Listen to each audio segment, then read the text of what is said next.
ಧೂಮಪಾನ ಸೇವನೆಯಿಂದ ಬಳಲುವ ಅಮಲು ರೋಗಿಗಳು ಅದರ ಸಮಸ್ಯೆಯಿಂದ ಪಾರಾಗಲು ಸ್ವಾವಲಂಬಿ ಒಡನಾಡಿತನದ ಅಂತಾರಾಷ್ಟ್ರೀಯ ಸಮ್ಮೇಳನವನ್ನು ಜನವರಿ 25ರಿಂದ 27ರ ತನಕ ಮಂಗಳೂರಿನಲ್ಲಿ ಆಯೋಜಿಸಲಾಗಿದೆ. ಈ ಬಗ್ಗೆ ಮಂಗಳೂರಿನಲ್ಲಿ ಮಾಧ್ಯಮಗೋಷ್ಠಿ ನಡೆಸಿ ಮಾತನಾಡಿದ ಎಎಯ ಅಧ್ಯಕ್ಷ doctor Rohan Colaso, Alcoholics Anonymous ಒಡನಾಡಿತನಕ್ಕೆ ಎಎ ಎಂದು ಕರೆಯಲಾಗುತ್ತದೆ.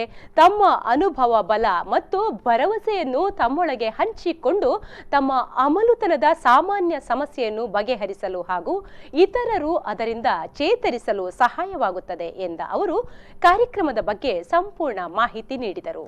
ಸ್ವಾವಲಂಬಿ ಒಡನಾಡಿತನದ ಅಂತಾರಾಷ್ಟ್ರೀಯ ಸಮ್ಮೇಳನವನ್ನು ಜನವರಿ 25, 26, 27 ತಾರೀಕಿನಲ್ಲಿ ಮಂಗಳೂರಿನಲ್ಲಿ ಜರುಗುತ್ತದೆ. ಇದು ಇಂಟರ್ನ್ಯಾಷನಲ್ ಕನ್ವೆನ್ಷನ್. ಇಂಟರ್ನ್ಯಾಷನಲ್ಲಿ 90 ಜನ ಬರ್ತಾ ಇದ್ದಾರೆ ಬೇರೆ ಬೇರೆ ಕಂಟ್ರಿಯಿಂದ. ರಷ್ಯಾದಿಂದ 10 ಜನ ಬರ್ತಿದ್ದಾರೆ, ಕೆಲವರು ಐರ್ಲ್ಯಾಂಡ್, US, ಕ್ಯಾನಡಾ, ಆಸ್ಟ್ರೇಲಿಯಾ, ಹಾಗೆ ಇಂಗ್ಲೆಂಡ್, ಬೇರೆ ಬೇರೆ ದೇಶದಿಂದ ಬರ್ತಾ ಇದ್ದಾರೆ. ಒಂದು 80-90 ಜನ ಬರ್ತಾ ಇದ್ದಾರೆ.